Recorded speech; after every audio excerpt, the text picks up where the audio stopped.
여러분 안녕하세요. 메가랜드에서 민법 강의를 하고 있는 서석진입니다. 자, 이 강의는 35회 시험을 준비하시는 분들을 위한 입문 강의입니다. 근데 원래 입문 강의를 작년까지는 그 강사들이 따로따로 촬영을 했었습니다. 저 말고도 민법 강사분께서 두 분 더 계시거든요. 메가랜드에. 따로따로 촬영을 했었는데 올해부터는요.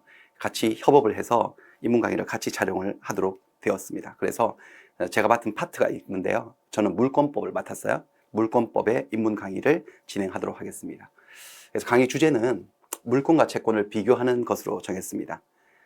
아주 중요한 문제죠. 여러분들 우리가 민법을 공부한다는 것은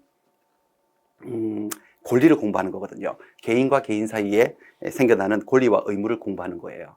권리, 특히 재산권, 재산적 가치를 가진 재산권을 공부하는 건데 재산권의 양대 주자가, 양대 축이 물권과 채권입니다. 물권, 물건에 대한 권리이고 채권, 뭔가 사람 인변이 있네요. 사람과 사람 사이 권리 관계예요. 그래서 이 물권에 관한 내용이 민법에 쭉 나오는데 그 내용 중에 90% 이상이 우리 시험 범위에 들어와 있어요. 중개사 시험 범위에. 그리고 채권, 채권은 전체 내용을 100으로 잡았을 때 우리 공인 중개사 시험 범위에 들어와 있는 부분이 한 4분의 1, 한 25% 정도 돼요. 그래서 어쨌든 둘 다 시험에 등장하는 문제들이거든요. 그래서 물권과 채권의 그 차이를 이해하고 그 감각을 좀 길러 놓으면은 공부하시는데 큰 도움이 될 거라고 생각해서 이렇게 주제를 정했습니다. 그래서 시작을 해보도록 하겠습니다. 자, 물권인데요. 물권법의 전체 구조를 볼게요. 자, 물권, 물건을 지배하는 권리를 물권이라 그래요. 사람이 물건을 지배하는 권리. 이것을 다루는 법 분야가 물권법이에요.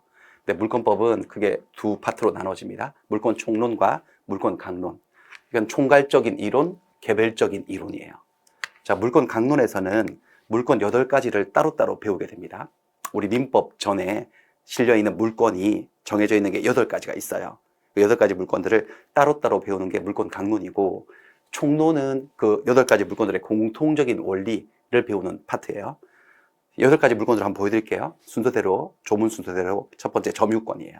두 번째 소유권, 세 번째 지상권, 지역권, 전세권 그룹이 있어요. 그 다음에 네 번째 유치권, 질권, 저당권 그룹이 있어요. 이럴 때 지상권, 지역권, 전세권 이 3가지 물권을 같이 부르는 말이 있는데요. 용익 물권이라고 해요. 유치권, 질권, 저당권을 한꺼번에 부르는 말이 있는데요. 담보 물권이라고 얘기를 합니다. 용익 물권은 왜 용익 물권이라고 부르냐면은 이 지상권, 지역권, 전세권을 가지고 있잖아요. 어떤 사람이. 그럼 그 해당 물건을 사용할 수 있어요. 용법대로 사용할 수 있고 그 물건을 통해서 수익을 가져갈 수도 있어요. 수익을 가져갈 수도 있습니다. 그래서 사용의 용자와 수익의 익자를 따서 용익 물권이라고 부르기로 한 겁니다. 담보 물권은 뭐냐? 담보한다는 것은 뭔가를 보장한다는 소리죠. 개런티 한다는 건데 뭐냐? 이 유치권, 질권, 저당권은 채권의 만족을 담보해요.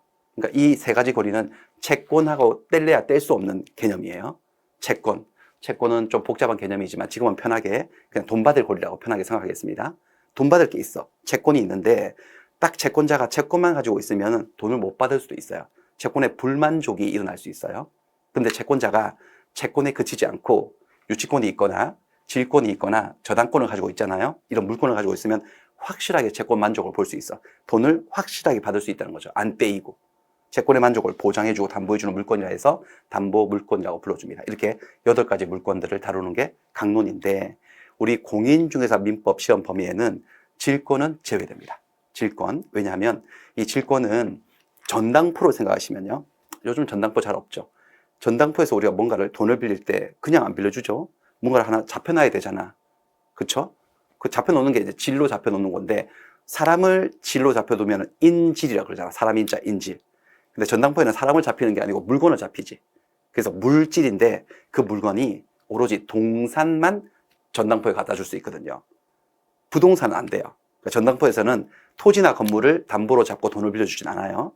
시계, 고급 롤렉스 시계, 반지 이런 거 있죠. 그런 것들을 담보로 잡히면은 돈을 빌려주지. 그러니까 질권의 대상은 동산의 하나거든요. 부동산은 안 돼요. 근데 우리 시험이 공인중개사 시험이죠.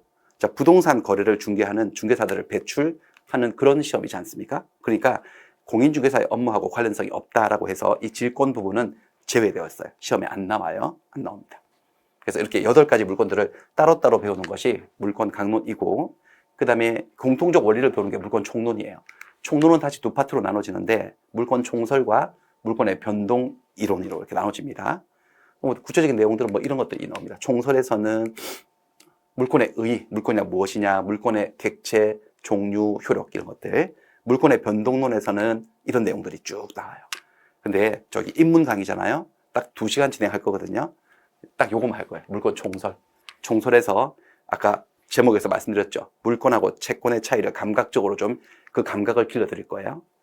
총설 내용들만 볼 건데 물권의 의, 물권의 개념을 말하는 건데 물권의 의의를 공부할 때는 물권하고 채권을 비교하시면서 항상 감을 기르셔야 돼요. 그 특성이 다르거든요. 물권과 채권은. 그다음 물권의 객체는 물건이에요. 물건을 지배하는 권리거든. 물건이. 객체는 물건이고 그다음 물권의 종류와 관계된 대원칙이 있어요. 민법 185조의 물권 법정주의. 물권은 그 종류가 법에 의해서 정해져요. 법으로만 정하지 두 사람이 만나서 계약으로 물권을 만들어낼 수는 없어요. 물권 법정주의. 그다음 물권의 효력에서는요. 여기서 효력은 일반적이고 공통적 효력을 말합니다. 자, 개별적 물권들이 8가지가 있죠. 물권들의 효력은 제각각 달라요. 소유권의 효력, 전세권의 효력, 저당권 효력 제각기 다 다릅니다. 다른데 그건 강론에서 배우고 다루는 내용이고 이 총론에서 다루는 물권의 효력은 이 8가지 물권, 아주 정확하게는 저물권을 좀 배제하고 이 7가지 물권들이 공통적으로 가지고 있는 공통 분모적인 효력이 있거든요. 일반적 효력. 그거 2가지예요. 우선적 효력하고 물권적 청권인데 이런 내용들을 물권 총론에서 총설에서 담고 있습니다. 그러니까 제가 입문 강의에서 여러분들에게 좀 설명해 드리고 싶은 부분은 물권 채권 개념 이해하는 거, 특성의 차이, 특성을 좀 이해하고 차이의 감각을 좀 기르는 거. 그다음 물권 법정주의. 그다음 물권이 가지고 있는 효력 중에 하나인 우선적 효력. 이렇게 3가지. 이런 내용들로 입문 강의를 준비를 했습니다. 자, 시작을 할 건데요. 근데 시작하기 전에 한 가지 당부 말씀을 드리고 싶은 게 이게 어쩔 수 없는 법서의 서술 체제상에 약간 문제가 하나 있어요. 문제가 뭐냐? 자, 이게 총론이죠. 이게 강론이고 강론에 들어가면 좀 구체적이고 좀 개별적인 얘기들이 나와서 좀 현실적으로 뭔가 와닿는 얘기들이 나와요. 근데 총론은 이런 어떤 특정 물건을 찍어 놓고 배우는 게 아니고 이 물건들이 가지고 있는 공통적 원리를 다루다 보니까 약간 그 내용이 좀 뜬구름 잡는 듯한 내용들이 많습니다. 뭐 제목들도 보시면 무슨 주의 이런 거 나오죠. 주의. 무슨 원칙, 이런 원칙. 무슨 주의, 무슨 원칙 이런 것들 보통 이해하기 쉽지 않잖아요. 관념적이죠. 눈에 보이지 않고 손에 닿지 않잖아요. 와닿지 않잖아요. 추상적이죠. 그렇죠? 좀 뜬구름 잡는 얘기들 같아요. 그래서 이해가 어려워요. 쉽지 않아요. 처음에 배우실 때. 근데 가뜩이나 어려운데 이 어려운 것을 더하는, 어려움을 더하는 요소가 있으니 그게 뭐냐면은 자, 난해한 얘기들, 와닿지 않는 얘기들을 설명할 때 보통 설명하는 방식 중에 하나가 뭘까요? 예를 드는 거지. 구체적인 예. 예를 들어서 example. 예를 들면은 아, 그게 그런 내용이야? 그 뜬구름 잡는 그런 얘기가 그런 거였어? 라고 좀 우리가 이해를 할 때도 있잖아요. 그런데 우리 법을 공부할 때는 예를 들어도 얘도 못 알아들어요. 일반적으로. 왜냐하면 이 예를 어디서 가져오냐면 이쪽에서 가져오거든. 아직 배우지 않은 강론 파트에서 예를 가져와서 이 총론을 설명하고 있어요. 법서들의 서술 형태가 그래요. 아직 이걸 배우지도 않았는데. 예를 들어볼까요? 비유를 한번 들어보겠습니다. 우리가 물건을 산이라고 할게요. 산. 마운틴, 산 있죠. 산을 공부하는데 산의 일반적인 산의 특징을 공부하는 건 산의 총론이고 그 개별적 산이 8개가 있다고 할게요. 지리산, 속리산, 설악산, 한라산 이렇게요. 뭐 등등 8가지 산이 있는데 각각 산마다 또 다 다를 거 아니겠어요? 조금씩은. 그 따로따로 배우는 게 산 강론이야. 근데 지금 우리가 총론을 공부할 건데 산의 특징을 공부하는데 나는 산을 가본 적이 없어. 동네 뒷산도 안 올라가 봤어 나는. 전혀 몰라요. 근데 산을 막 설명하니까 알아듣나? 못 알아듣지. 그래서 뭐라고 하느냐? 참 못 알아들었네. 내가 그럼 알아듣게 예를 들어 줄게. 자, 속리산을 떠올려봐. 그래서 속리산 막 얘기하고 설악산을 떠올려봐. 한라산을 설명하고 그 봐봐. 그러니까 그렇게 산들이 그런 공통적 원리가 있으니까 산의 특징은 이런 거잖아 라고 예를 막 들어요. 나는 동네 뒷산도 안 가봤다니까요. 속리산, 설악산은커녕. 그러니까 예를 들어도 이해가 안 된다는 겁니다. 그래서 제가 무슨 말씀 드리고 싶은 거냐. 한마디로 첫 술에 배부르지 않다는 거죠. 법 공부를 할 때는 어쩔 수 없어요. 첫 번째 통과 의례입니다. 처음에는 꾹 참고 들으셔야 돼. 예를 들어도 무슨 말인지 잘 이해가 안 되고 하도 그냥 꾹 참고 들으셔야 돼요. 듣다 보면 나중에 이게 끝나고 강론으로 들어가면 강론에서 다시 구체적인 얘기를 하면서 공통적 원리를 다시 인용을 하거든요. 그러면 그때 이해를 못하고 넘어갔던 부분들이 여기 와서 이해가 될 때가 있어요. 그리고 이게 설명이 한 번으로 끝나는 게 아니거든요. 기초 입문 과정, 그다음 기본 이론, 그다음 핵심 이론, 뭐 심화 이론 해서 막 계속 돌아요. 사이클을. 그러면서 점점 이해가 깊어지고 넓어지는 거지. 첫 술에 배부르지 않다는 말씀을 드릴 거예요. 그래서 설명을 드리는데 조금 각오를 하고 들으셔야 돼. 잘 이해가 안 될 거라는 각오를. 어쩔 수 없어요. 제가 설명을 못해서 그런 게 아니고 어쩔 수 없는 현상이에요. 그래서 저도 여러분들이 이 내용을 몰라도, 강론을 몰라도 이거를 설명을 할 때 예를 들 수밖에 없어. 설명을 위해서는. 그래서 총론 진행하기 전에 강론에 8가지 물건이 있다 그랬잖아요. 그 8가지 물건들이 어떻게 8가지 물건이 나오는지, 그리고 그 물건 8개 중에 제가 제일 많이 그래도 예를 들 게 3가지거든. 소유권하고 전세권하고 저당권. 이 3가지 물건들은 조문 정도는 구경을 하고 총론을 시작을 해보도록 하겠습니다. 그래서요, 물건이 왜 8가지 물건이 나오는지는 물건의 개념으로부터 도출할 수 있어요. 이게 물건 개념을 그림으로 표현한 거예요. 제가 그림 민법 이렇게 해가지고 뭔가 그 추상적이고 난해한 민법들을 그림으로 눈에 보이는 걸로 설명을 하거든요, 주로. 한번 보세요. 이거 사람이죠? 얘는 뭐라 그럴까요? 2글자로 표현해 볼까요? 다 합쳐서 물건이야, 물건. 그러니까 민법 제98조에 물건의 개념 정의가 나오는데 딱딱하게 아실 필요 없고 세상에 존재하는 건 다 물건이야. 사람 빼고는 다 물건이라고 보면 돼요. 건물, 토지, 자동차, 시계, 가방, 강아지도 물건이에요. 전 짐승 아닌가? 아니요, 물건이야. 법에서는 물건이에요. 그러니까 이런 것들을 사람이 물건을 지배하는 권리를 물권이라고 해요. 지배하는 거. 지배를 한다는 게 뭐냐면은 이 물건이 가지고 있는 가치를 실현하는 것을 지배라고 해요. 그 가치를 실현하는 모습은 3가지 모습이에요. 사용하고 수익하고 처분하는 거예요. 사용 수익 처분하는 것을 지배라고 얘기를 합니다. 그러니까 물건을 사용하고 수익하고 처분하는 권리를 물권이라고 그러는데, 근데 왜 이렇게 물건이 8가지나 이렇게 많나? 왜 많으냐 하면은 이 중에서 어떤 물건은 이 사용 수익 처분을 완전하게 다 할 수 있어. 또 이 중에서 어떤 물건은 사용 수익 처분을 다 못하고 부분적으로 제한적으로만 할 수 있는 거야. 그리고 어떤 물건들은 이 물건을 가리지 않고 전부 다 지배할 수 있고, 또 어떤 물건은 물건을 좀 가려요. 낯을 가리듯이 막 가려요. 동산, 부동산 막 가려가지고 막 이렇게, 어떨 땐 토지 건물을 가려가지고 어떤 한정된 물건만 지배할 수 있는 권리들이 있거든. 그래서 그 대상과 지배 내용에 따라서 물건이 8가지로 나눠지는 거예요. 제일 첫 번째, 여러분들. 자, 이 8가지 물건 중에 물건에 대한 대상도 가리지 않아. 어떤 물건이든 상관없어. 그리고 내용도 가리지 않고 사용 수익 처분을 완벽하게 할 수 있는 완전한 물건이 있으니 뭘까요? 소유권이겠지. 사용 수익 처분을 완벽하게 할 수 있습니다. 완벽하게. 예를 들어서 이 사람이 이 건물을, 예를 들까요? 이 건물의 소유권자라고 생각해 보세요. 건물 주인이야, 주인. 주인이면 그 건물을 사용할 수 있어요, 없어요? 있지. 건물에서 거주할 수 있잖아. 기거할 수 있잖아요. 수익을 낼 수도 있어요. 이 건물을 임대를 줘가지고 누구한테 월세를 받으면 건물로부터 수익이 나오지 않습니까? 그걸 먹을 수 있지, 가질 수 있지. 소유자니까. 그 다음 처분? 건물을 팔아버릴 수 있지. 파는 것은 법률적인 처분이라고 하고요. 마음에 안 들면 건물을 철거시켜버릴 수 있지. 새로 짓기 위해서. 사실적인 처분이에요, 그런 것들은. 어쨌든 소유자는 사용 수익 처분을 완벽하게 할 수 있지. 그래서 이런 소유권과 같은 물건을 완전한 물건, 완전 물건이라고 표현을 합니다. 그럼 이게 완전 물건이면 뭔가 불완전한 물건도 존재한다는 거네? 이것들이지, 이것들. 이것들은 불완전해요. 물건의 사용 수익 처분을 완벽하게 못해요. 자, 이 지상권, 지역권, 전세권, 이 3가지 물건은 처분을 못해요. 사용 수익만 할 수 있어요. 사용 수익. 예를 들어서 전세권 한번 예를 들어볼까요? 자, 이 사람이 이번엔 이 건물의 주인이 아니야.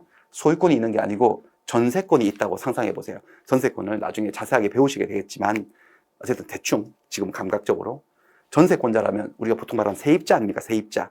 집주인이 아니고. 그럼 세입자가 계약을 해서 2년간의 전세권을 취득했다면 2년 동안은 저 건물을 사용하고 수익할 수 있지. 전세권자로서. 사용만 할 수 있는 게 아니고 사실 전세권을 나중에 배우시면 전세권자가 저 건물을 임대 놓아서 자기가 월세를 받을 수도 있어요.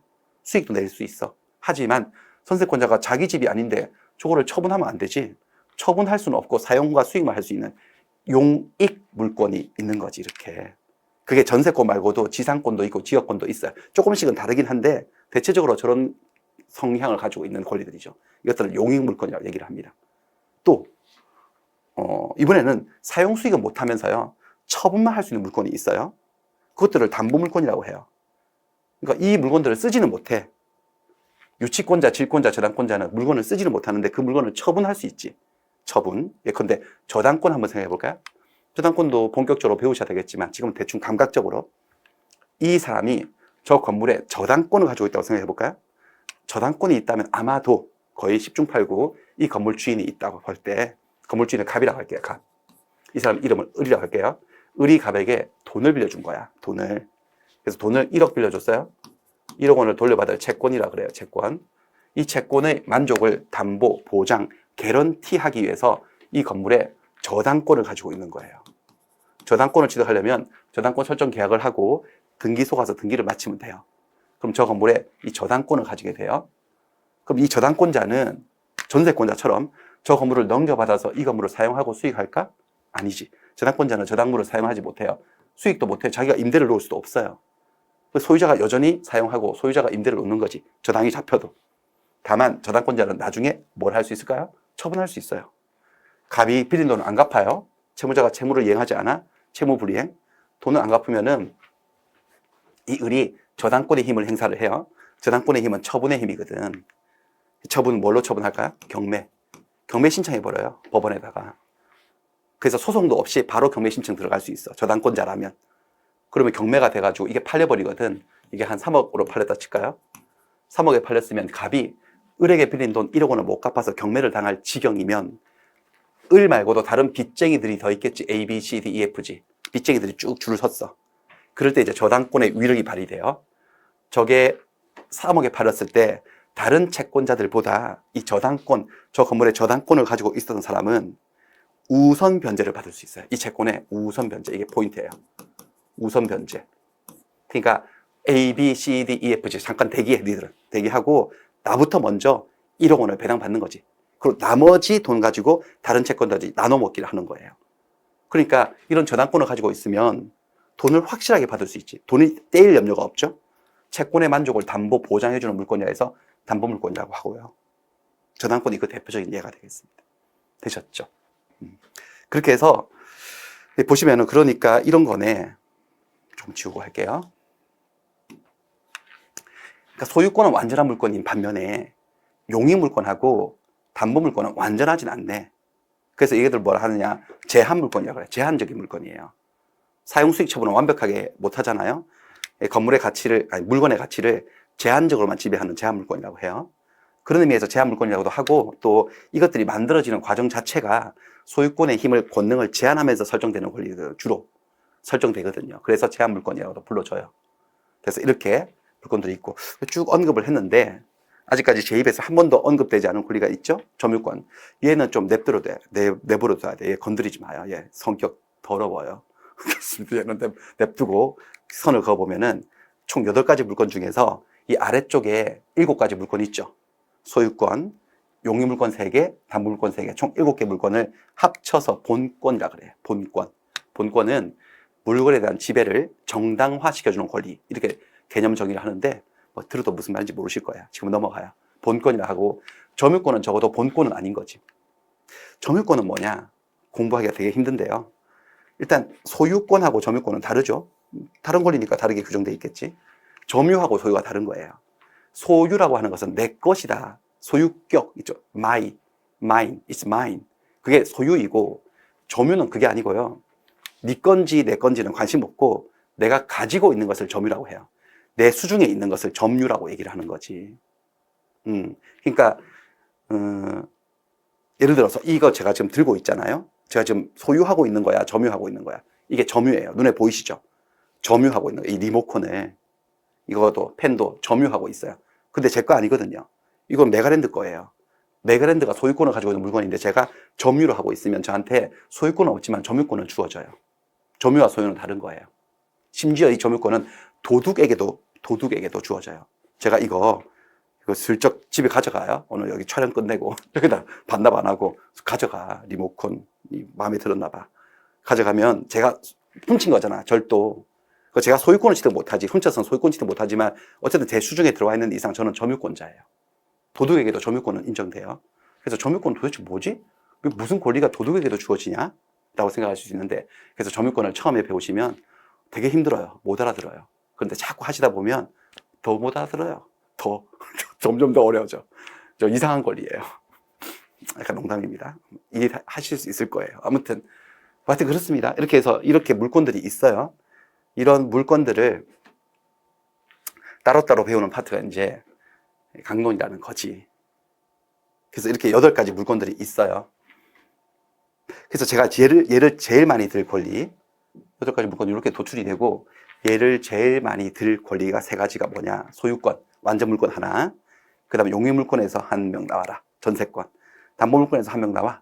예, 저당권. 이렇게 3가지 물권들을 가지고 얘를 미천은 좀 부족하지만, 살림은 부족하지만, 어쨌든 꾸려 나갈 생각이에요. 그래서 조문들을 한번 보여드릴게요. 211조, 303조, 356조에 소유권의 내용, 전세권의 내용, 저당권의 내용, 물권의 내용은 이렇게 법에 정해져 있어요. 우리가 이 내용을 바꿀 수도 없거든. 물권 법정주의 원칙상. 먼저 소유권은, 소유자는 법률의 범위 내에서 자기 소유물을 사용수익 처분할 수 있어요. 완벽한 권리지. 완전한 물권이죠. 그 다음에 전세권은 뭐냐? 전세권자, 얘가 전세권자라면 이 부동산 소유자에게 전세금을 지급해야 돼. 전세금을 줘야 돼요. 목돈으로 걸어놔야 돼요. 매월 주는 돈, 차임, 그건 안 돼요. 목돈으로 거는 거야. 그러니까 여러분들이 알고 계시는 전세 산다 할 때 그 전세하고 여기 나오는 전세권하고는 좀 다를 수 있어요. 차차 공부하시기로 하고, 어쨌든 전세금을 딱 걸어놓고 타인의 부동산, 토지나 건물을 점유해서 부동산의 용도에 쫓아서 사용하고 수익하는 권리예요. 그러니까 용익 물권인 거지. 그리고 뒤에는 후략, 뒤는 생략했다는 건데, 생략된 내용은 뭔가 다른 내용이 있어요. 나중에 배우시기로 하고. 저당권은 뭐냐? 저당권자는, 얘가 이 건물의 저당권자라면 돈을 빌린 채무자, 또는 채무자가 꼭 아니어도 제3자가 이 부동산의 점유를 이전하지 않고 점유를 넘겨주진 않아. 그러니까 우리가 예를 들어서 은행에 돈을 빌리고 우리 아파트를 저당권을 설정해 줄 때 은행에다가 집을 비워주진 않잖아요. 우리가 계속 거주하지 않습니까? 채무자나 제3자가 점유를 넘겨주지 않고 채무 담보로 제공한 부동산, 이런 토지 건물을 통해서 나중에 돈을 안 갚으면 경매 처분해서요.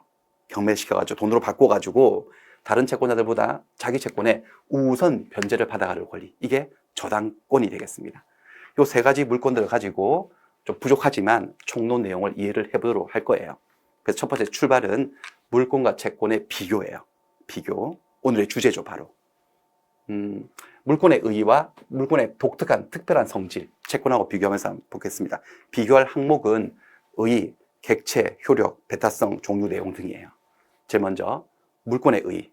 그림으로 한 편 해보면 물권의 의의는 이렇고요. 채권의 의의, 채권의 개념은 이렇습니다. 딱 그림만 봐도 딱 확연한 차이가 보이시죠? 자, 물권을 서술을 할 때는요, 개념 정의할 때는 사람은 1명만 등장해요. 반대편에 물건이 놓여 있죠. 사람이 물건을 지배하는 권리거든요. 그 지배하는 권리를 가지고 있는 사람은 물권자라고 하고, 지배라고 하면 물건을 사용하고 수익하고 처분하는 것이고, 그 사용 수익 처분을 다 할 수 있으면 소유권, 사용과 수익만 할 수 있으면 용익물권, 처분만 할 수 있으면 담보물권, 이상한 애 하나 점유권 해서 도합 8가지 물권들이 민법전에 규정되어 있다고 했어요. 이게 물권이에요. 근데 채권은 딱 보니까 일단 사람이 2명이 등장을 하네. 이게 가장 핵심이거든. 그러니까 채권은 사람과 사람 사이의 권리 관계예요. 물건에 대한 권리가 아니라. 그래서 채권의 채자, 한자 채자 보시면 사람 인변이 붙어 있잖아요. 사람과 사람 사이의 관계예요. 뜻은 뭐냐? 그림을 읽어볼까요? 어떤 사람이 바로 채권자예요. 다른 어떤 사람에게, 그 사람이 채무자예요. 어떤 행위를 해달라고, 이 행위를 해줄 것을 청구하는 권리를 채권이라고 해요. 다시, 특정한 사람이, 어떤 사람이 특정 채무자에게, 어떤 사람에게 특정 행위를 해달라고 요구하는 권리, 이게 채권이라는 거지. 채권. 그렇습니다. 그래서 권리의 객체가 다릅니다. 객체, 권리의 객체 또는 대상인데, 이건 뭐냐면 권리를 쭉 서술을 했을 때 그 목적어에, 문장 속에 목적어에 해당하는 게 객체겠지. 그러면 객체가 뭘까요? 물권의 객체는요. 물권의 개념이 뭐라고? 사람이 물건을 지배하는 권리라고 그랬어요. 목적어는 물건이죠. 그래서 물권의 객체는 물건입니다. 물건. 물건의 개념은 민법 98조에 나오는데, 우리 법에서 물건이라 하는 것은 하여튼 형체가 있건 형체가 없건 사람이 관리하고 지배할 수 있는 모든 존재는 다 물건입니다. 사람을 제외하고는요. 다 물건이라 보면 돼요. 온갖 것이 다 물건입니다. 근데 우리 공인중개사 시험에서는 물건 중에서 동사는 좀 배제하고 부동산 위주로 공부를 하게 되죠. 물건 중에서. 그 다음에 채권의 객체는 뭘까? 채권의 객체는 그러면 채무자인가? 아니요. 아닙니다. 채무자는 사람이잖아. 사람은 권리의 객체, 대상이 될 수 없어요. 존엄하죠. 인간은 존엄성. 그래서 권리의 오로지 주체가 되는 것이 권리의 대상, 객체가 되진 않아요. 그럼 채권의 객체는 뭘까? 다시. 객체라고 하는 것은 그 권리를 쭉 서술했을 때 목적어에, 문장 속의 목적어에 해당한다고 그랬어요. 채권의 정확한 개념은 채권자가 채무자의 행위를 청구하는 거지. 채무자를 청구하는 게 아니고 채무자의 행위를, 어떤 행위를 해달라고 청구하는 거니까 채권의 객체는 채무자의 행위예요. 채무자가 해야 될 행위. 그 채무자의 행위를 어려운 말로 급부라고 표현해요. 급부라고 해요. 그럼 채무자는 도대체 무슨 행위를 해야 되나? 무슨 행위? 다양한 행위가 있습니다. 다양한 행위가 있는데 이런 행위들이 있어요. 다 채무자가 해야 될 행위들이에요. 소유권 이전, 대금 지급, 대여금 반환, 건물 신축, 손해배상, 부당이득 반환. 전부 다 사람이 하는 행위예요. 채무자는 채권자에게 이 행위를 해줄 의무가 있는 거예요. 이거를 청구하는 권리를 채권이라고 하니 요런 말들 뒤에 청구권을 붙여서 읽으시면 채권들 이름이 등장을 하는 거지. 한번 6개니까 한번 연습해 볼까요? 요 뒤에다가 청구권을 붙여서 한번 읽어보세요. 발음해 보세요. 첫 번째, 소유권 이전 청구권, 채권이에요. 대금 지급 청구권, 그거 채권이에요. 대여금 반환 청구권, 빌려간 돈 갚아라 이거지. 청구권, 이 채권이에요. 건물 신축 청구권, 빨리빨리 건물 지어달라, 채권이에요. 그 다음에 손해배상 청구권, 부당이득 반환 청구권, 다 채권들이에요. 채권의 내용은 무궁무진해요. 물권은 민법전에 8개밖에 안 나온다 그랬잖아요.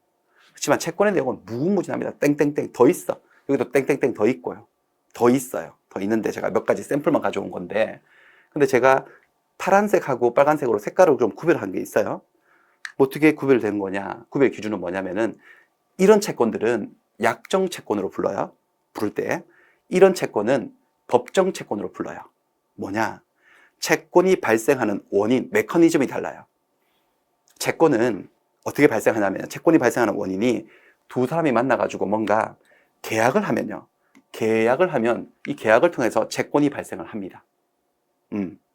계약을 통해서 발생한 채권이 약정 채권이에요. 계약의 약자를 쓴 거예요.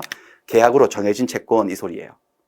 두 번째, 어떤 경우는 둘이서 아무 계약도 안 했는데 이 법정은 법률의 규정의 줄임말이에요.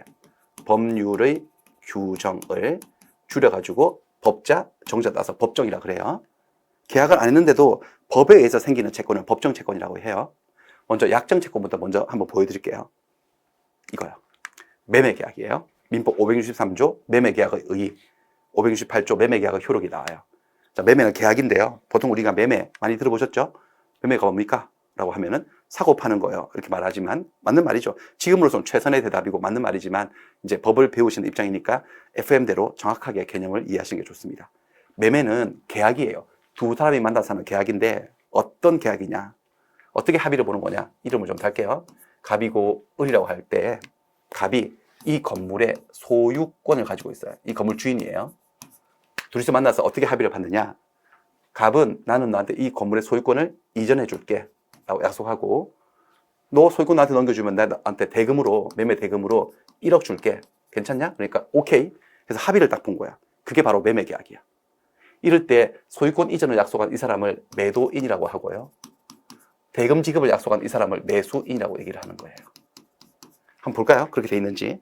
자, 매매는 당사자 일방이 한쪽은 재산권을 이전할 것을 약속했대요. 재산권, 소유권도 재산권의 일종이거든요. 상대방은 대금을 지급할 것을 약정을 해서 두 사람이 그 합의가 딱 되면, 그러면 매매계약 효력이 발생한답니다. 그럼 합의가 됐다 치면, 그럼 이제 매도인은 재산권 이전을 약속한 사람은 약속한 대로 매매의 목적이 된 권리를 이전해 줘야 되며, 이전해 줄 의무가 생긴다는 거죠. 약속대로 이전 의무가 생기고, 매수인은 매도인에게 약속한 대금을 지급해야 된다. 대금을 지급할 의무가 생긴다는 거지. 약속한 대로. 이게 매매 계약이에요.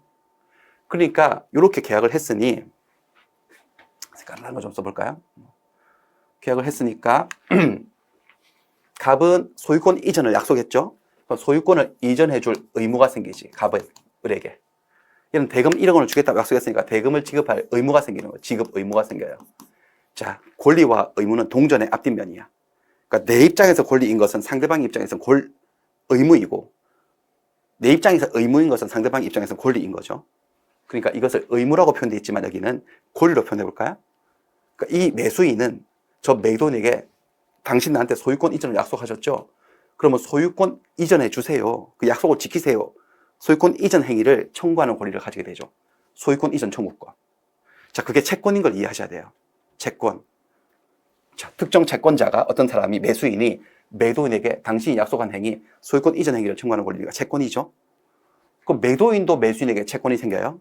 그럼 당신은 나한테 1억 준다고 했으니까 대금을 주세요. 대금 지급 행위를 청구하는 권리가 생기는 거지. 그러니까 여러분들 매매 계약을 체결하게 되면 매도인하고 매수인 중에 누구에게 채권이 생기는 거죠? 둘 다에게 채권이 생기는 거야. 매수인의 채권은 소유권 이전 청구권, 매도인의 채권은 대금 지급 청구권이야.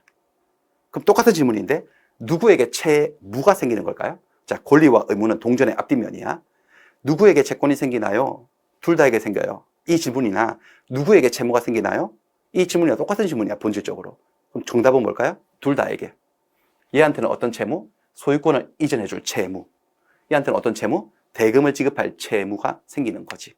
그래서 이런 매매 계약을 쌍무계약이라고 얘기해요. 쌍무계약이라는 용어가 있어요. 계약을 체결했을 때 쌍방이 둘 다 채무를 부담한다는 거죠. 한쪽만 채무를 지는 게 아니고 양쪽 다에게 각각 채무가 생기는 계약을 쌍무계약이라고 얘기를 해요. 매매계약이 대표적인 쌍무계약이지. 되셨나? 여기까지? 양쪽 다에게 채권이 생기네. 그렇다면 여러분들 다른 것도 하나 말씀드릴게요. 이런 대금 지급 청구권, 이 매도인이 매수인에게 가지게 된 대금 지급 청구권을 이런 것을 금전채권이라고 해요. 채권의 또 다른 분류 방식이지. 그 다음에 매수인이 매도인에게 소유권 이전을 청구하는 권리도 채권이라고 그랬죠. 요거는 이제 비금전 채권이라고 그래요. 안일 비자를 써서 금전 채권이 아니다. 그래서 우리의 또 고정관념을 하나 깰 게 있어요. 우리가 채권 이러면 돈 생각나지 않습니까? 돈. 그럼 채권이 뭐라고 생각하세요? 채권? 저는 제가 이미 이제 채권이 뭔지를 알아버렸기 때문에 그 모르는 상태로 돌아가서 상상하는 게 되게 힘든데 한번 상상을 해봤어요. 제가 법을 전혀 모르는 그 시절로 돌아가서 누군가가 저한테 질문을 한다고 가정을 해봤어요. 채권이 뭐냐? 너 채권이 뭐인 것 같아? 라고 질문을 한다면 저는 뭐라고 대답했을까? 저는 최선을 다해서 이렇게 대답했을 것 같아요. 아, 채권요? 채권은 돈을 빌려준 사람이 돈을 빌려간 사람에게 돈 갚아요 라고 요구할 수 있는 그 권리 아닌가요? 돈 달라고 돈 갚으라고 하는 권리? 그걸 채권이라고 하지 않나요? 이렇게 대답을 했을 것 같아요. 아마 여러분들도 크게 다르진 않을 것 같거든요. 그게 무슨 말이냐면 채권 이러면 돈 생각이 나세요? 안 나세요? 나잖아. 그렇지만 채권의 오리지널 정통 개념을 이해해보세요. 해볼게요. 채권은 뭐냐? 채권자가 채무자에게 어떤 행위를 해달라고 청구하는 권리예요. 돈 얘기는 전혀 나오지 않아요. 그러니까 돈을 달라고 요구하는 것만 채권인 건 아니라는 거지. 그러니까 제가 그렇게 상상을 해서 했던 대답 있죠. 돈 빌려준 사람이 돈 빌려간 사람이 돈 갚으라고 요구하는 권리가 채권 아닌가요? 그것은 반은 맞고 반은 틀린 거야. 완전히 틀린 건 아니지만 맞는 말은 더더욱 아니에요. 그래서 채권은 채권자가 채무자에게 어떤 행위를 요구하는 건데 그 행위가 채무자가 해야 될 행위, 그 급부가 돈을 주는 행위를 요구하는 채권이라면 그것을 금전채권이라 불러요. 근데 돈 말고 다른 것들을 요구할 수도 있잖아. 다른 행위를. 그것도 채권이거든. 그거는 비금전채권 또는 특정채권 이렇게 부르기도 해요. 비금전채권 또는 특정채권이라고 해요. 부르기도 해요. 보세요. 그러니까 매도인의 채권은 매매계약을 했을 때 매도인이 매수인에게 뭘 요구할 수 있죠? 대금지급 청구권. 요거는 금전채권이지. 돈 달라고 하는 거 맞잖아요. 하지만 매수인이 매도인에게 소유권 이전을 청구하는 권리는 채권이지만 돈을 달라고 하는 게 아니지. 그 건물의 소유권을 이전해달라고 요구하는 거니까 비금전채권인 거예요. 되셨죠? 됐죠, 여러분들? 그래서 그런 고정관념을 좀 깨시고, 이런 대여금 반환 채권은 어떻게 생기는 거냐? 돈을 빌려주는 계약. 자, 돈을 빌려주는 계약을 소비대차 계약, 금전 소비대차 계약이라고 해요. 돈을 빌려준 사람을 대주, 돈을 빌려 쓴 사람을 차주라고 해요. 그럼 돈을 빌려준 대주는 차주에게 약속대로 날짜가 되었다. 빌려간 돈을 갚아라. 빌려간 돈을 갚는 행위를 청구할 수 있죠. 대여금 반환 채권. 이것도 채권이잖아. 약정채권이죠. 계약을 통해 생긴 약정채권. 그리고 금전채권이지. 돈 달라고 하는 거니까 금전채권이죠. 건물 신축 청구권은 이제 이게 도급계약 같은 데서요. 도급계약. 도급계약이라고 있어요. 민법 664조에. 우리 시험 범위는 아니지만 예를 들어서 얘가 건축업자예요. 갑이. 건축업자고 얘는 건물을 짓고 싶은데 자기가 지을 수는 없지. 기술이 없으니까. 그래서 건축업자를 찾아가서 건물을 하나 지어주세요. 전원주택을. 지어주시면 제가 건축비를 얼마를 드릴게요. 그래서 얼마 주실 건데? 그래서 2억 드릴게. 오케이. 그래서 계약이 됐네? 그럼 도급 계약이라 그래. 일을 맡기는 계약. 일을 맡은 사람을 이 수급인이라 그래. 수급인. 일을 맡았다 이거지. 맡긴 사람을 도급인이라고 그래요. 그래서 일을 딱 맡게 되면, 계약이 체결되면, 자, 이 도급인은 수급인에게 빨리빨리 공사 진행해 주세요. 건물 신축 행위를 요구할 수 있는 채권이 생기는 거지. 그걸 약속했으니까 얘가. 그쵸? 그리고 건물이 다 지어지면 건물을 넘겨주면서 갑은 을에게 이제 공사비 줘요. 건축비 줘. 2억 주세요. 라고 할 채권이 생기지. 그러니까 도급 계약도 쌍방에게 채권이 생기는 계약이에요. 이때 도급인이 갖고 있는 채권은 비금전 채권이죠. 건물을 지어달라고 요구하는 거지 돈 달라고 하는 게 아니잖아요. 수급인이 가지고 있는 채권은요. 공사비를 돈으로 달라고, 돈으로 받겠지. 그러니까 금전 채권인 거죠. 됐어요. 충분히 전달이 됐다고 생각됩니다. 채권을 꼭 돈하고만 결부시켜서 생각하시면 곤란합니다. 그러면 1년 내내 공부가 어려워져요. 채권은 그것을 떠난 더 넓은 개념이에요.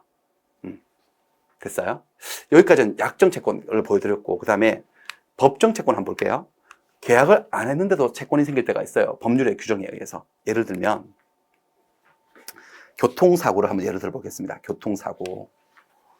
자, 갑이 차를 타고 운전을 하고 가다가 여친이 옆에 앉아 있었는데 여친하고 막 노닥거리다가 전방을 주시하지 않은 거지. 그래서 을을 발견해가지고 브레이크를 팍 밟았는데 제동거리가 확보 안 돼가지고 쭉 미끄러가지고 꽝 하고 을이 다쳤어요. 죽진 않았어요. 다쳤어. 꽤 다쳤어요. 그래서 엄청난 손해를 입은 거지. 장사하시는 분인데 장사도 못하지. 셔터 못 내려야 되지. 그 다음에 치료비, 병원비 엄청 깨지지. 이런 거예요. 그렇습니다. 자, 이 사건, 교통사고 사건은 민법 750조가 규율합니다. 불법행위라고 해서요. 고의 또는 과실로 인한 위법행위로 타인에게 손해를 가한 자, 고의 또는 과실로 인한 위법행위로 타인에게 손해를 가하는 행위를 불법행위라고 해요. 그 가한 자를 가해자라고 해요. 가해자. 얘가 가해자네. 가해자. 해를 가한 자. 그 불법행위에 피해를 입은 사람을 피해자라고 해요. 뭐 어떻게 돼 있나? 규정이. 그렇게 되면 그 손해를 배상해줄, 물어줄 책임이 있다라고 선언하고 있어요. 그러니까 이건 의무로 표현되고 있는 거네. 가해자는 피해자가 입은 손해를 배상해줄 책임이 있다, 의무가 있다. 피해자 입장에서 표현해 볼까요?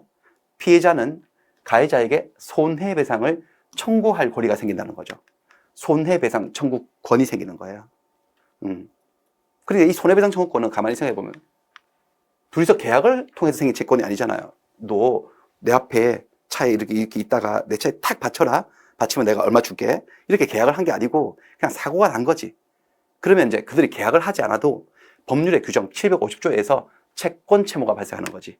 피해자는 채권자가 되고 가해자는 채무자가 되는 거지. 그렇습니다. 넣어볼까요? 뭐 고의적으로 한 건 아니겠지만 과실은 분명히 있고요. 운전부주의. 그 다음에 차로 사람을 치는 건 위법하겠지. 그리고 손해가 생겼어. 손해는 한 3,500 정도 생겼어. 일단 장사를 못해서 입게 되는 손해가 몇 개월 동안 장사 못해서 입게 되는 손해가 한 2천만 원 돼요. 병원비, 수술비를 해서 한 1,000만 원 깨져요. 그 다음에 정신적 고통에 대한 손해배상, 위자료로 한 500, 한 3,500 정도의 손해가 생기면 3,500을 배상받는 거지, 이렇게. 그리고, 자, 손해배상의 방법. 다른 의사표시가 없으면 손해는 금전으로 배상하는 게 원칙이에요, 우리 민법상. 그러니까 손해를 배상해준다고 머리가 터졌어? 그럼 내가 꼬매줄게. 그러면 안 되고, 물어줘야 돼, 병원 갈 수 있도록. 장사 못해서 입는 손해도 돈으로 물어줘야 되는 거야. 돈으로 물어주는 게 원칙이야, 우리나라 민법에서는요. 그러니까 요 채권은, 손해배상 채권은 채권이죠. 채권은 채권인데 약정 채권이 아니라 무슨 채권이야? 법정 채권이고, 아까 여기 지웠지만 금전 채권이에요, 비금전 채권이에요?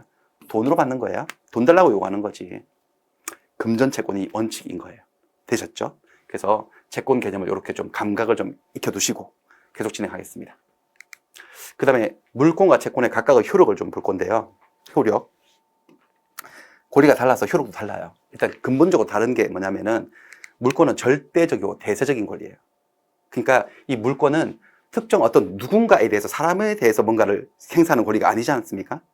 물건을 지배하는 권리이니까. 그러니까 특정인에게만 주장할 수 있는 게 아니고 온 세상 모든 사람들에게 절대적이고 대세적으로 전 세상을 상대로 주장할 수 있는 권리예요. 물권은 그래요. 절대권이라 그래. 절대권, 대세권이라고 해요. 반면에 채권은 그렇지 않지. 채권은 개념 자체가 채권자가 채무자의 행위를 청구하는 거예요. 그리고 채무자는 온 세상 사람들이 다 내 채무자가인 게 아니에요. 채무자는 특정되어 있는 거지. 그 사람 한 명 있는 거예요, 한 명. 어떨 땐 10명이 있을 때도 있지만, 예. 일반적으로 한 명이죠. 그 사람에게만 청구하는 거지. 다른 사람에게 행사 못 해요.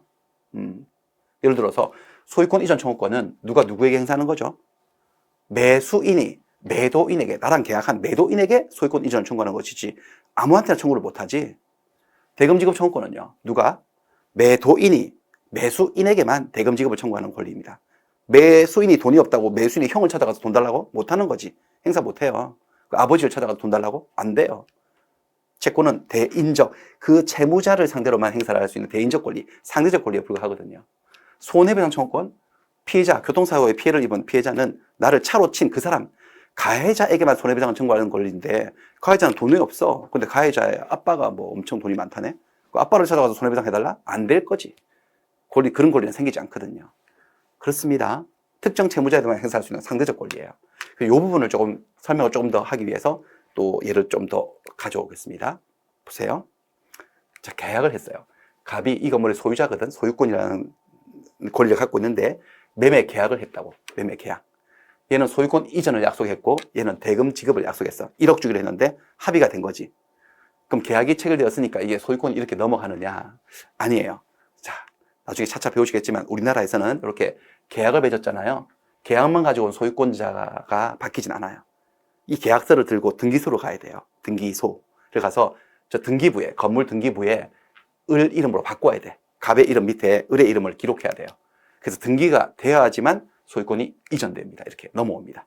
이쪽으로 이사를 옵니다. 계약을 했는데 돈도 다 줬어. 어쩌면 건물을 넘겨받아서 건물에 거주하고 있어요. 근데 아직 등기를 아직 안 했잖아요. 그러면 소유권은 저기 있어요. 이전되지 않은 거예요. 계약을 통한 소유권 이전은 반드시 등기를 해야 됩니다. 우리나라에서는요. 그럼 아직 등기 안 한 미등기 상태라면, 미등기, 등기 안 한 상태라면 얘는 소유권은 없는 거예요. 돈을 다 줬어도, 이 집에 살고 있어도 소유자가 아닌 거야. 그럼 뭐지? 계약을 했는데 소유권이 없으면 아무 권리도 없는 건가? 아니지. 계약을 했기 때문에 뭔가 권리가 생겨요. 어떤 권리가 생길까요? 뭔지 짐작이 되시나? 채권이 생기는 거지, 이 채권. 이 갑은 소유권 이전을 약속한 거 아닙니까? 그 약속대로 을은 갑에게 소유권 이전을 해달라고 요구하는 채권이 생기는 거지. 이건 채권이잖아요. 저건 물권인 거 아시겠죠? 소유권, 건물을 지배하는 완전한 물권이고, 얘는 매수인이, 특정 매도인에게 소유권 이전 행위를 청구하는 채권인 거지, 채권. 무슨 채권? 약정 채권이에요, 법정 채권이에요? 약정이지, 계약을 통해 생긴 채권. 그쵸? 금전 채권이에요, 비금전 채권이에요? 비금전 채권이지. 돈 달라고 하는 게 아니잖아. 집을 넘겨달라고 하는 거지, 소유권을. 그렇습니다. 그러니까 이런 물권하고 채권의 차이를 보시면은 이 물권은, 소유권은 물권이어서 절대적, 대체적이야. 그러니까 이 갑은 이게 내 집이라고. 내 집이니까 내 허락 없이는 아무도 들어오지 말라고. 누구에 대해서는, 모든 사람들에게 절대적, 대체적으로 주장할 수 있지. 누군가에 대해서는 이 사람이 집주인이고 소유권이 있고, 누구에 대해서는 소유권자가 아니고 그러진 않잖아요. 절대적이고 대체적 권리예요. 아무도 얘 허락 없이는 저 집에 못 들어가요. 그쵸? 하지만 이 청구권, 채권은 청구하는 권리여서 누구에게나, 아무한테나, 모든 사람에게 청구하는 게 아니에요. 특정 채무자에게만 청구할 수 있어요. 이 채권의 채무자는 저 사람이지, 나랑 계약한. 오로지 저 갑에게만 소유권 이전을 청구하는 것이지, 갑의 아닌, 매도인이 아닌 다른 사람에게 이 청구해서는 안 되는 거예요. 그렇죠? 상대적 권리죠. 다른 사람이 청구하면 소금 맞아요, 소금. 미쳤다고. 한번 해볼게요, 지금부터. 자, 계약을 딱 체결해서 오늘 10시에, 오전 10시 일찍 만나가지고 계약을 체결했어요. 계약하는 그날 바로 등기가 넘어가진 않지, 일반적으로. 부동산 매매는. 한 달 정도 텀을 가지고 중도금 들어가고 잔금 들어가면서 천천히 진행하지 않습니까? 그래서 오늘 계약만 했어요. 계약만 했으니까 오늘은 일단 채권만 가진 거지. 소유권이 넘어오진 않아요, 아직. 그리고 이제 계약서를 쓰고 집으로 돌아가는 길에 병이 가지고 있는 멋진 집을 하나 발견했네요. 멋진 집. 병이 소유권을 가진 집이에요. 그래서 을은 이 집을 보고 첫눈에 반했어요. 와, 이걸 미리 봤더라면 저걸 계약 안 하고 이 집을 샀을 건데. 그래가지고 이 을이 이 집에 가서 초인종을 띵동 하고 누릅니다. 그래서 병이 나와가지고 누구세요? 라고 하니까 대뜸 이 권리를 행사를 해요. 소유권 이전을 청구하는 거지. 얘한테, 병한테 청구를 하는 거야. 소유권 넘겨달라고. 그래서 병이 누구세요? 그런 거지. 누구세요? 누구시길래? 그러니까 아, 저로 말씀드릴 것 같으면 저는 소유권 이전 청구권자입니다. 라고 놈자자를 붙여가지고요. 자, 권리 뒤에다가 자자 붙이면 그 권리자가 되는 거거든. 채권자, 소유권자, 저당권자, 지상권자 이렇게. 그래서 소유권 이전 청구권자라는 거야. 그렇죠? 그래서 소유권 이전해달라고 하는 거야. 이 소유권을 이전해달라고. 자, 이 사람 말이 틀린 말은 아닌데 소유권 이전 청구권자가 맞지. 하지만 이 소유권 이전 청구권은 채권이에요. 아무한테나 붙잡고 소유권 이전 청구하면 안 된다고. 저한테 청구해야 되지. 저랑 계약했는데. 그래가지고 뭔 소리예요? 라고 하니까 이 계약서를 보여주네. 보세요. 내가 지금 방금 전에 좀 계약하고 와서 저는 소유권 이전 청구권을 가지고 있으니까 댁 건물이 마음에 드니까 소유권 이전해달라고 요 채권을 얘한테 행사를 하는 거야. 채무자에게 아닌 제3자에게. 그래서 병이 계약서도 보고 이제 딱 이제 알아들었어. 뭔 말인지. 오케이. 갔군. 갔어. 갔다고. 완전히 정신 나간데 꽃을 안 꽂았을 뿐이지 꽃 꽂은 여자인 거야. 그래서 이 병이 알았어요. 내가 소유권 넘겨드릴 테니까 어디 가지 마시고 잠깐 기다려봐요. 하고 집에 딱 들어가서 주방에 가서 소금을 한 바가지 들고 와서 얼굴에다가 뿌려버려요. 미친 게 와가지고 재수없게 하면서 아침부터. 그렇습니다. 무슨 말을 하는지 아시겠습니까, 여러분들? 물권은 누구에 대해서나 주장할 수 있는 권리이지만 채권은 채무자가 정해져 있다고 아무나 붙잡고 채권 행사를 해서는 안 된다. 미친 사람 취급받는 거다는 거지. 이해되시죠? 네, 됐습니다. 자, 그 다음에는 배타성, 독점성에 대해서 얘기를 해볼게요. 배타성과 독점성. 물권은 물건이 가지고 있는 성질 중에 하나가 배타적이에요. 물건을 지배하는데 독점 지배를 해요. 그러니까 여러 물권자들이 사이좋게 같이 나란히 지배하는 게 아니고요. 나 혼자 또는 나부터 우선적으로 독점적으로 지배하는 권리예요. 배타성, 독점성이 있어요, 물권에는. 그래서 이 물권에 가지고 있는 독점성으로 인해서 일물, 일권주의 원칙이라는 게 도출이 됩니다. 일물, 일권주의가 뭐냐? 하나의 물건에는, 물건 하나에는 똑같은 물건은 오로지 하나밖에 성립이 안 된다. 하나의 물건에 똑같은 물건, 똑같은 내용의 물건이 여러 개 동시에 있을 수는 없다라고 하는 게 일물, 일권주의. 그것은 물건에 갖고 있는 독점성, 배타성으로 인한 거예요. 예를 들어서 갑이 이 건물의 소유권을 가지고 있잖아요. 이미 갑이 소유권자인데 을이라는 사람이 또 소유권을 가질 수 있느냐? 저 건물에 겹쳐서. 그러니까 건물을 하나인데 소유권이 두 개 있을 수 있느냐? 안 돼요. 절대 안 돼요. 있을 수 없는 얘기예요. 얘가 소유권 취득하려면 얘 소유권을 가져오든지 해야 되지 소유권이 두 개가 동시에 존재할 수는 없습니다. 건물 한 채에. 그렇게 할 수 없습니다. 독점성 때문이에요. 아닌데? 아파트 같은 경우는 소유권 여러 개 있지 않냐? 아, 그거는 구분해서 101호, 201호, 301호가 따로 소유권을 가지고 있는 거지. 또 공동소유라고 하는 현상이 있어요. 건물은 하나인데 얘 둘이서 같이 소유할 때도 있어요. 그때도 소유자가 여럿이 있는 것이지 소유권이 여러 개 있는 게 아니에요. 소유권 하나밖에 없어. 하나밖에 없는데 소유자가 둘이면 각자가 1에 미치지 못한 소유권을 가지고 있지. 예컨대 2분의 1 소유권씩 갖고 있는 거야. 그걸 지분이라고 하거든요. 공유 지분. 그래서 공유자들의 지분의 합을 다 합치면은 1 나와요. 일물, 일권이에요. 그리고 소유권은 그러니까 있을 수 없어. 이렇게 있을 수 없고 이건 가능하지. 응? 이것도 물건인데? 그럼 물건 하나에 물건 두 개 있는 거 아닌가? 종류가 다를 때는 물건이 여러 개 있을 수 있어요. 이거는 소유권이고 이거는 용의물권이니까 종류가 아예 다르잖아요. 있을 수 있지. 그냥 상식적으로 생각해봐도 건물 주인이 있는데 전세권자가 생길 수 있지 않습니까? 그렇습니다. 가능한 일이에요. 이거는. 이것도 가능하지. 얘도 물건인데 얘도 담보물권이니까 또 가능해요. 그러니까 이런 상황이 있을 수 있지. 갑은 이 건물 주인이고 이 집에 을이 새 들어와 살고 있고 전세권자로서 그 다음에 갑은 또 얘한테 돈을 빌려가지고 병원 이 건물에 저당권이나 물건을 갖고 있고 그럼 물건 하나에 물건이 하나, 둘, 세 개나 있네? 가능한 일이죠. 자, 일물 일권주의라고 하는 것은 하나의 물건에 완벽하게 퍼펙트하게 똑같은 물건은 하나밖에 성립이 안 된다는 것이고 이렇게 종류를 달리할 때는 종류가 다르거나 범위가 다르거나 순위가 다를 때는 여러 개 생길 수 있어요. 그것은 일물 일권주의 위배되는 현상이 아니에요.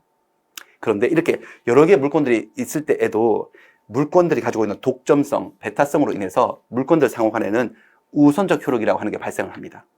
그러니까 이 물건들 중에 더 센 놈이 있고 약한 놈이 있는 거지. 우월한 것이 있고 열등한 것이 우열이 존재를 하게 돼요. 물권 세계에서는요. 뭐가 더 우선할 것 같아요? 이 세 개 중에 대빵이 뭘 것 같아요? 소유권 같죠? 아니에요. 소유권 제일 약해요. 오히려 제일 약해요. 나중에 배우시고. 뭐 얘들끼리 붙을 때는 비밀을 미리 말씀드리자면 시간에 앞선 자가 효력에 앞서요. 그러니까 물권은 먼저 생긴 권리가 효력에 더 앞서요. 예컨대 이 전세권은 2018년도에 생겼고 이 저당권은 2019년도에 생긴 저당권이야. 그럼 얘가 더 세요. 거꾸로 올 때는 얘가 더 세고요. 뭐 그렇습니다. 이런 아무튼 우선적 흐름의 문제가 발생한다는 거죠. 물권 세계에서는. 거기에 비해서 채권의 세계에서는 그런 문제가 없어요. 채권은 기본적으로 독점성, 배타성이 없어요. 없습니다. 이런 거. 그러니까 자, 을이 매매계약을 통해서 저 갑에게 소유권 이전을 청구할 권리가 생겼죠. 채권이 생겼어요.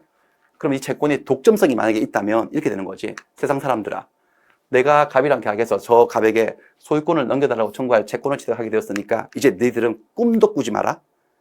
쟤하고 계약을 해가지고 나와 똑같은 채권을 가진다는 것은 있을 수 없는 얘기야. 꿈도 꾸지 마. 나만 채권자야. 이런 독점성이, 배타성이 없다 이거지. 그러니까 하나의 물건에 똑같은 물건은 여러 개 생길 수 없지만, 하나밖에 생기지 않지만 한 사람의 채무자에게 똑같은 내용의 채권을 가진 채권이 여러 개가 동시에 양립할 수 있다는 거죠. 그러니까 을과 똑같은 채권을 가진 병도 생길 수 있어요. 병도 갑에게 소유권 넘겨줘요라고 청구할 권리를, 이 채권이죠. 똑같은 채권 생길 수 있다라는 겁니다. 있어요. 이 채권의 독점성이 없기 때문에. 그럼 또 여럿이 있을 수 있어요. 100만 명도 생길 수 있어요. 똑같은 채권자가 있을 수 있습니다. 자, 요렇게 이해하기는 조금 힘든데 조금 더 편한 예를 들어볼게요. 자, 을이 갑에게 돈 1,000만 원 빌려줬다고 가정해 보겠습니다. 돈 1,000만 원, 1,000만 원 빌려줘서 1,000만 원을 갚으세요라고 하는 채권, 금전 채권자예요. 근데 이 돈을 아직 안 갚은 상태야. 이 채권이 있는데 갑이 병한테 또 돈을 빌리러 온 거지. 1,000만 원만 빌려달라. 근데 병은 이게 아직 돈을 안 갚았다. 이 채권이 존재한다는 걸 알고 있어. 자, 법학에서는 뭔가를 알고 있는 것을 악의라고 해요. 알고 있다. 모르는 것을 선의라고 해요. 선의, 악의. 이게 착하다, 못됐다 이런 게 아닙니다. 윤리적인 개념이 아니고요. 지, 부지, 아냐, 모르냐고 하는 지적 개념이야. 모르는 것을 선의, 아는 것을 악이라고 해요. 여러분들은 민법에 대해서 악의자가 되셔야 되겠죠. 많이. 1년 동안 공부하시는데 계속 선의자로 남아있어서는 곤란하겠습니다. 아셔야 되겠습니다. 자, 그렇다면 이 병은 이런 채권이 존재한다는 걸 다 알아요. 악의자예요.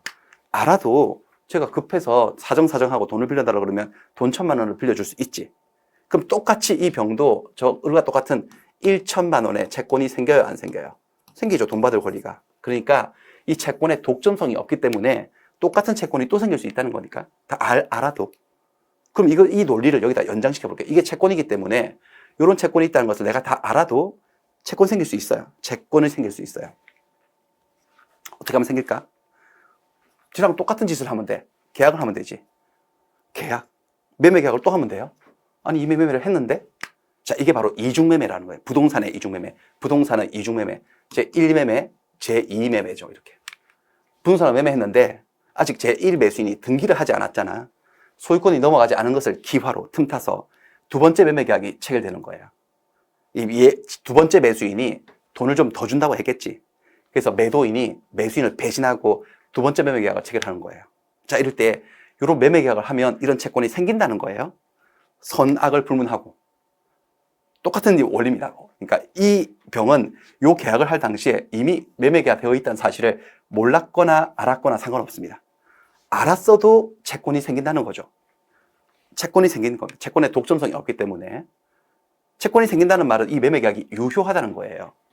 그래서 부동산의 이중매매에서 두 번째 매매 계약은 제2매수인, 두 번째 매수인의 선악을 불문하고 유효한 이유가, 그 근본적인 원리가, 이론적 배경이 뭐냐? 채권의 독점성이 없기 때문이에요. 그렇습니다. 여러 개 채권이 생길 수 있죠. 그러면 매수인의 채권들이 여러 개 있어요. 매수인들이 2명이나 생긴 거야. 그 다음에 그럼 채권, 아까 물권은 여러분들, 물권은 이렇게 하나의 물건에 여러 개의 물건들이, 종류를 달리하는 여러 개의 물건들이 동시에 존재할 때 먼저 성립한 물건이 앞선다 그랬잖아요. 시간적으로 먼저 성립한 권리. 근데 채권은 그것도 없어. 채권은 성립 순서에 따른 우열도 없고요. 모든 채권자의 힘은 동등해요. 채권자 평등 원칙이야. 그러니까 예를 들어서 요 을이 갑에게 돈 빌려준 것은 3월 달에 빌려줬고요. 얘가 병은 5월 달에 빌려줬어요. 그럼 이 2,000만 원 채권은 3월 달에 생긴 채권이고 얘는 2달 후에 생긴 채권이에요. 이게 물권의 세계라면 이쪽 채권이, 이쪽의 권리가 이거보다 우선하거든요. 물권 세계라면. 근데 채권은 성립 순서에 따른 우열이 존재하지 않는 세계예요. 모든 채권자들은 평등해요. 이 채권자 평등 원칙이 극명하게 드러나는 장면이 주로 이제 파산, 채무자가 파산했을 때나 채무자가 돈을 못 갚아서 경매당했을 때예요. 경매. 파산을 했다? 파산은 뭐냐면 채무 초과 상태지. 지금 보니까 얘 1,000만 원, 1,000만 원, 여기만 봐도 2,000만 원 채무가 있는데 얘가 잔존 재산이 500밖에 없어. 500에 털어 이제 파산해버린 거야, 파산. 그러면 이 채권하고 이 채권 중에 뭐 둘 다 두 개 합치면 2,000만 원 채권인데 500만 원 가지고 어디다가 뭐 그쵸? 다 받을 수 없잖아. 이럴 때 이 을이 병을 상대로 댁은 5월 달에 빌려주셨죠. 제가 댁보다 2개월 먼저 빌려준 사람이거든. 저부터 받을게요. 500만 원. 안 돼요. 그런 게 없다니까 채권 세계에서는. 그럼 어떻게 해야 돼? 채권 금액에 비례하게 평등하게 나눠 갖는 거야. 실질적인 평등이니까 금액에 비례해야 되는데 그 둘 다 1,000만 원씩이니까 이 남아있는 500만 원을 250만 원씩 가져가는 거지. 채권자 평등 원칙에 따라서요. 그렇습니다. 또 경매가 됐을 때도 마찬가지예요. 요 집이 경매가 됐을 때도 그래서 배당이 실시될 때 이 채권자들이 배당에 참가를 하게 된다면 특별히 담보 물권을 갖고 있지 않는 사람들이라면 채권자 평등 원칙에 따라서 금액에 비례해서 안분, 비율제로 배당을 받습니다. 그걸 안분 배당이라고 해요.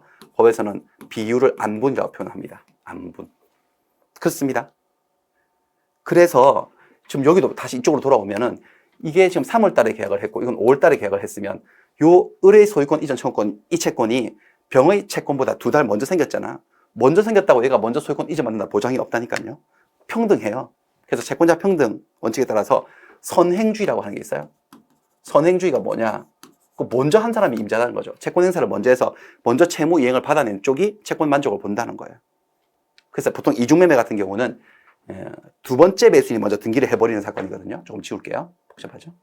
두 번째 매수인이 비록 계약은 늦었어. 2달 늦게 했지만은 먼저 등기를 해버린다면 그러면 정상적으로 소유권은 이쪽으로 넘어온다는 거지. 이렇게. 그럼 얘는 닥쳤던 개가 돼버리는 거야. 이럴 때 1 매수인이 제2 매수인을 찾아가서 당신 이게 뭐 하는 짓이에요? 왜 내가 먼저 계약을 해놓은 집을 중간에서 새치기를 해요? 이러는 법은 없어요. 하고 얘한테서 이걸 다시 가져올 방법은 없습니다. 안 됩니다. 채권자 평등 원칙에 따라서. 누구를 잡아야 되죠? 나를 배신한 갑을 잡아야지. 채무자가 채무 불이행을 한 거거든.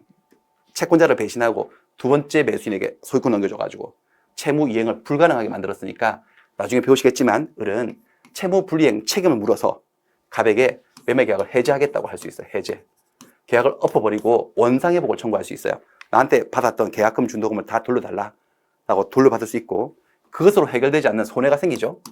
계약금 준도금 준 것은 내 줬던 돈을 돌려받았을 뿐인 것이고 내가 입은 손해는 별도로 다시 배상 청구할 수 있어요. 이렇게 1 매수인은 매도인을 잡아서 채무불이행 책임을 추궁해서 뭔가 문제를 해결해야 되지 2 매수인을 붙잡고 뭘 해볼 도리는 없는 게 원칙이에요. 됐어요. 여기까지. 그래서 연서 문제 하나 볼까요? 14회 저 옛날 시험인데요. 갑은 을과 자기 소유 부동산에 대한 매매 계약을 체결하고 대금을 수령했어요. 근데 그 사실을 잘 알고 있는 병이 알고 있다는 거죠. 이 1매매 사실을 이 부동산을 다시 매도하고 이중매매를 하고 이쪽으로 등기해줘 버렸다네. 이 매수인에게. 이 두 번째 매수인 병이 요 계약을 할 때 갑하고 을 사이 매매 계약 1매매 사실에 대해서 알고 있었던 이상 다 알고 샀다고 그랬잖아. 갑하고 병이 한 두 번째 매매 계약은 반사회 질서의 법률 행위로서 무효가 된다? X인 거예요. X예요. 자, 반사회 질서의 법률 행위는 민법 제 103조에 계약의 내용에 반사회성이 있으면 계약을 무효로 잡는 조항인데 제가 말씀드렸죠. 채권자 평등 원칙에 따라서 알고 샀어도 이 계약은 반사적 계약이 아닌 거예요. 반사적 행위가 아닙니다. 계약은 유효하고 정상적으로 소유권이 삽니다. 물론 단순히 알고 있는 것에 선을 넘어가서 그 아슬아슬한 선을 넘어가서 뭔가 매도인이 매수인을 배신하는 그 행위에 적극적으로 가담해 들어간다면은 그때는 문제가 돼요. 그때는 반사적 계약으로 무효가 될 때도 있지만 지금 설문에는 적극적으로 가담했다. 그런 표현이 안 나오기 때문에 단순 악의로 처리하고 제2 매수인 정상적으로 소유권을 취득하는 것으로 결론을 내야 되겠습니다. 되셨습니다. 좀 쭉 들어보시니까 어쨌든 물권하고 채권은 심하게 다르네. 많이 다르네. 제법 그렇죠. 엄청 다르죠. 그래서 마지막에 말씀드리고 싶은 것은 물권의 종류와 내용, 채권의 종류와 내용에 결정되는 원리가 또 달라진다는 거지. 자, 보니까 이 물권은 좀 뭔가 심각한 권리네. 딱 들어봐도 뭔가 심각하죠, 여러분들. 세요. 아주 세요. 절대적이고 대세적이고 독점적 배타성이 있기 때문에 함부로 만들 수가 없어요. 그래서 물권은 그 종류와 그 내용이 오로지 법에 의해서 정해집니다. 물권의 종류와 내용은 법으로만 정합니다. 당사가 계약으로 임의로 창설할 수 없어요. 그게 물권 법정주의예요. 반면에 채권은 어차피 두 사람 사이에서만 효력이 인정이 되고 채권자와 채무자가 아닌 제3의 인물들, 제3자들에게는 어차피 써먹을 수 없는 권리거든요. 행사 못하는 권리이기 때문에 아주 자유롭게 두 사람만 합의를 본다면 채권의 종류와 그 내용은 당사 간의 합의에서 자유롭게 정해줄 수 있습니다. 그러니까 채권의 종류는 이론상 무궁무진한 거죠. 아까 물권의 종류는 민법에는 8가지밖에 없다 그랬잖아요. 그렇죠? 근데 채권은 안 그래요. 채권은 지금도 다양한 신종 채권들이 얼마든지 생길 수 있어요. 두 사람이 합의를 본다면. 물론 이 자유롭다는 거에도 무제한의 자유는 인정이 안 돼요. 만약에 이 둘이서 한 계약의 내용이, 뭔가 합의 내용이 우리 사회의 선량한 풍속이나 기타 사회질서를 깨뜨리는 거다. 그러면 그런 채권은 인정할 수 없지. 예컨대 부첩계약을 맺은 거지. 부첩계약. 부첩계약? 그러니까 갑은 이미 A라는 배우자가 있어요. 아직 이혼도 안 했는데 이 여자가 당신이 내 첩이 되어주면 이 집을 널 주마 이렇게. 이런 계약을 맺었다는 것은 자기들끼리 합의하는 건 자유롭지만 이건 자유가 아니에요. 이건 우리 사회의 선량한 풍속이나 기타 사회질서를 깨뜨리는 행동이기 때문에 이런 계약은 무효 처리해서 이런 계약을 해도 약속대로 자, 우리 갑의 첩생활을 벌써 2년이나 했어. 약속을 지켰지, 을은. 근데 아직도 집을 안 주네. 그러면 소송을 넣어가지고 판사님 저는 약속을 지켰습니다. 저 인간이 약속을 안 지키네. 그래서 소유권 이전을 청구하는 이 고리가 인정이 될까? 안 되죠. 이런 것들은 안 돼요. 반사회적이나 적이거나 아니면 계약이 강행 법규를 위반해서 법을 위반해서 무효가 되었을 때 그럴 때는 그 채권의 존재를 인정해 줄 수 없어요. 발생을. 그런 것들만 아니라면 얼마든지 채권의 내용은 두 사람의 합의로 자유롭게 정해질 수 있다는 겁니다. 자, 쭉 들어보시니까 물권하고 채권이 심각하게 다르다는 걸 아시겠죠? 됐습니다. 여기까지를 하고 그래서 물권의 이런 가지고 있는 이런 권리의 특성들 때문에 물권은 오로지 법으로만 정해진다는 물권 법정주의와 그 물권이 가지고 있는 우선적 효력이라고 하는 게 있었죠. 이 두 가지는 2교시에 설명을 해드리도록 하겠습니다. 여기서 잠깐 쉬었다가 2교시를 진행하도록 하겠습니다.